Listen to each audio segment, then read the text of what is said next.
Hey guys, welcome to another Homebot video. Today I want to go into the home market. What's going on in the market? A lot of people are confused. And people are confused on are not fully understand what the media is saying because the media doesn't do a very good job explaining either. So it's really not your fault at all. But I want to kind of give you guys a market forecast in regards to what's expected to happen in the economy in the next coming year to 12 months. So before we get started, I'm going to do a quick dad joke for you guys. So what would you call an airline that specifically serves bald people, only exclusively bald people? You would call it receding airlines. Receding airlines. All right, so getting right into it, there's a lot of media and news out there that just very fear mongering that doesn't really give you a lot of data or analysis, and a lot of people aren't given the background and foundational knowledge in regards to how the economy works. Right, you're what you're being given is through what's the media, and I want to be able to give you guys the right information in regards to what's going on. So, um, basically, where the economy is at is coming out of COVID. If you guys didn't know, in 2020, we were in a recession in 2020, and it was not due to COVID. COVID did make the effects of the recession worse. However, we were, in fact, a recession, which was actually predicted in 2019. So, in 2019, it was predicted that we would go into a recession in 2020. Between December and March, that's when we figured out COVID was becoming a thing. Went into a pandemic literally the same time. Things a little convenient for the government there. Anyway, going into the recession and during the COVID pandemic, anytime a recession happens, mortgage rates actually get at their best, and that's one of the best times to refinance. Due to the COVID pandemic, things were exaggerated, and rates got even to their all-time lows. So recession, mortgage rates go down. Simple as that. Why is that? Is because inflation goes down because there's a lot less economic activity. For a lot of you guys don't know, real basic foundational level is that the worse the economy is doing, the better the mortgage rates look. Simple as that. Because mortgage rates follow inflation. And I'm going to show you some charts and graphs to kind of further support that evidence. So, if because there was lower economic activity, inflation dropped in 2020 because of the pandemic and the recession, and then we saw mortgage rates hit their lowest, and starting probably at the end of December, where we saw rates at like 2.1, and then as time went on, what ended up happening is as soon as the Biden administration took over, inflation started to go back up, economy started recovering, and mortgage rates started to rise with inflation. Now, the thing with inflation is that it was at zero for a while, then it went up but they wanted it to stay around 2% for inflation, right? Now, if you guys don't know what inflation is basically the reduction in purchasing power in the dollar. Okay, so if I were to kind of just breaking it down, the power of your dollar just means it's a lot less powerful, right? So if I were to break it down as far as numbers go, let's say inflation goes up about 3%, and you budgeted about $100 for your groceries, which means if after inflation has taken over of 3%, now your groceries are $103, right? So that $100 that you were originally spending to get all the groceries you needed doesn't get you all the groceries you need anymore. You have to spend an extra $3. And this is just a very simple explanation in regards to how this works.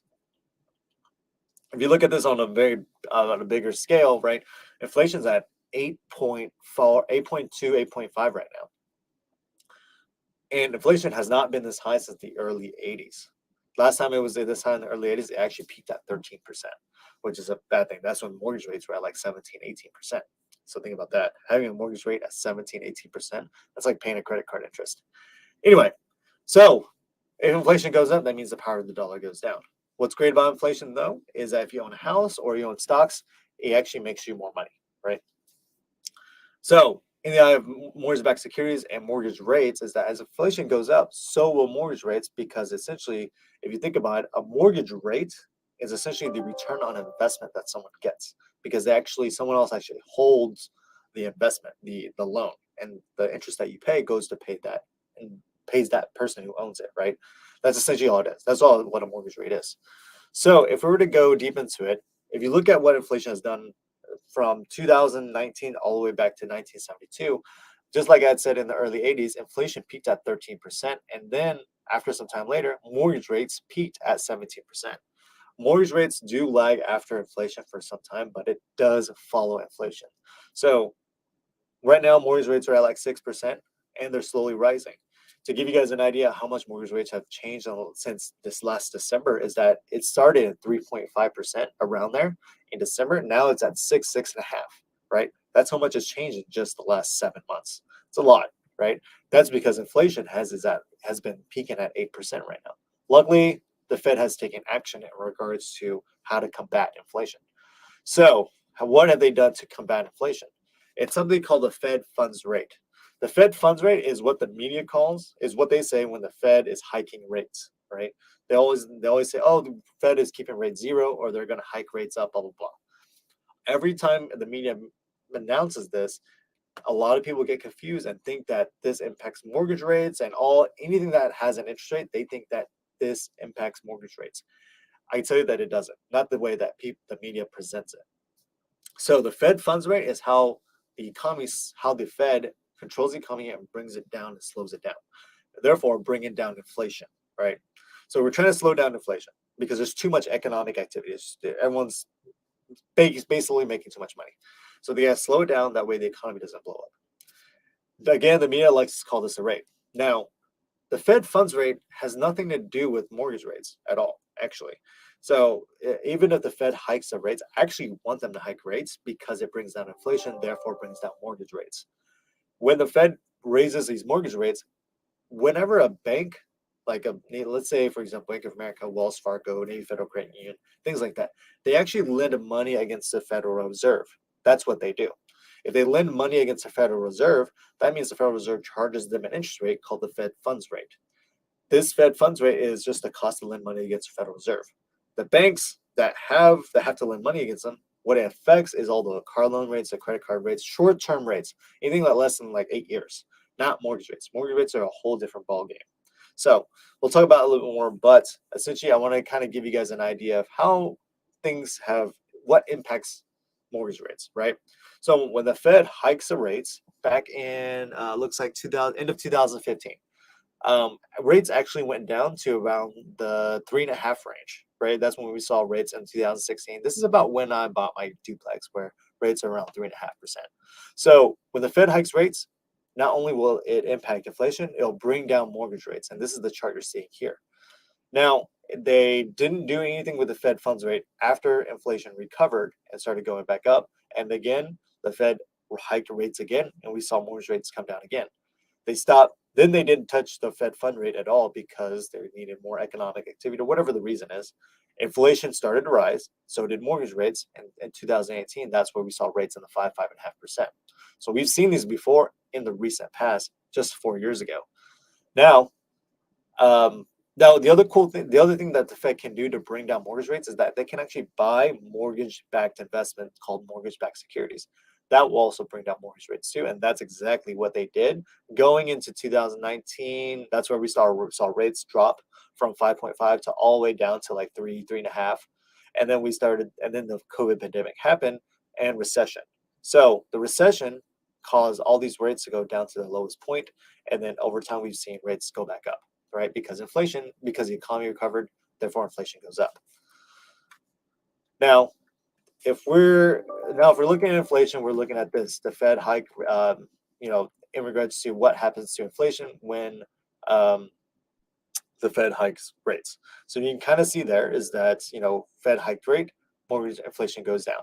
And you can also see the gray bars. These gray bars that you're seeing is recessionary periods.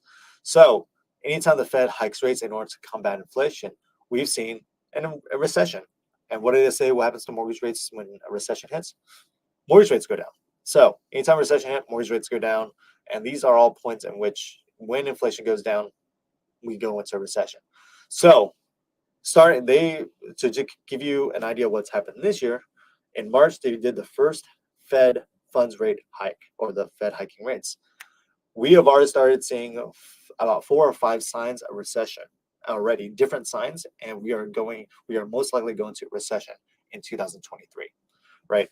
So something to prepare for. I know you guys are worried about either, some of you have refinanced recently, and some of you have bought a house this year. So if you bought a house this year or refinanced this year, again, mortgage rates are expected to come down next year because the Fed hiking rates they've already done it 3 times this year. It's at 1.75%.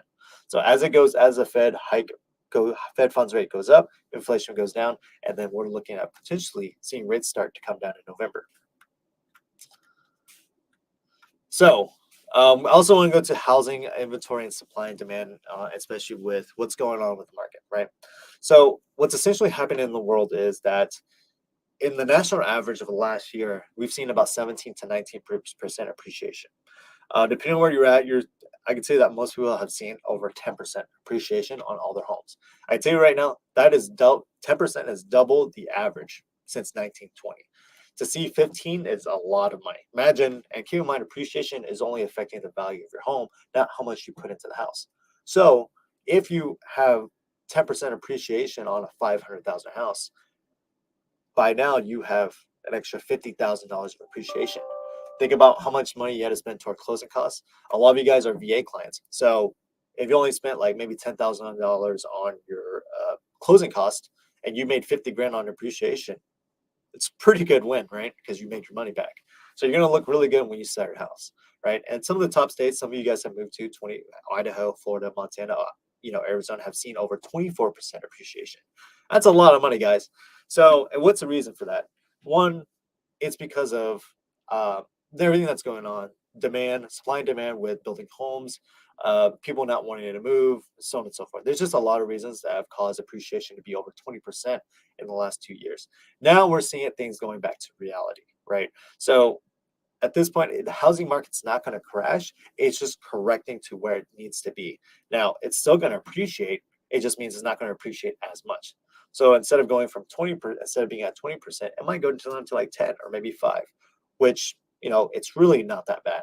So either way, still good to own a home, still buy a home. As far as equity goes, as long as you're going to be in the house for at least a year, 2 years, rent it out, you'll be fine. So another thing to note is that we've also have a lot of people buying homes due to how birth rates have been in the last really 100 years. So in the 1970s, for a lot of you, a lot of the media is comparing what's going on in the world as far as what's that happened in 2008. I tell you right now, the 2008 2006 housing market crash was actually predictable. And that is because there was a low birth rate, which means there's not enough buyers in 2008. We had too much supply versus the low demand, right? If you have high supply, low demand, home prices come down. But what they did was a lot of unethical practices to help sell these homes for at least more than what they built the house or sold the house for. So that's something to consider of what's going on right now, because we have the opposite problem. We have really, really low supply, really high demand. We have about 15 million to 18 million people looking to buy a house. We have less than 1 million homes in inventory right now, and less than 30% of those homes are actually buyable.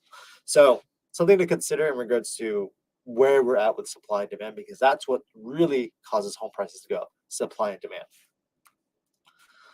Just give you guys an idea. We have, we had well over an abundance. This is the bar where it needs to be average. We had an overabundance of homes in 2007. Now we're seeing less than 1 million homes for what the average is. And as people enter the housing market, it's going to cause more inventory it will cause inventory to stay low and demand to stay high. We'll go into, again, how it impacts you is that, Fed rate, I'm excited for the Fed hikes. I want them because mortgage rates will come down. Again, I'm telling a lot of clients don't buy points. Low supply and demand, you'll have continued appreciation. If you bought a house this year, I'm really excited, and you guys have heard me talk about it a lot, that we're looking to do a refinance starting potentially next year. We'll see rates potentially go down, hopefully in November and in 2023 when rates come down again. So I'm really excited for all these Fed hike rates because it only further supports that mortgage rates will come down. So don't get too crazy. Don't get, don't get scared of what's going on. It's just how the ebb and flow of the economy goes. You just want to put yourself and position yourself in the best position possible.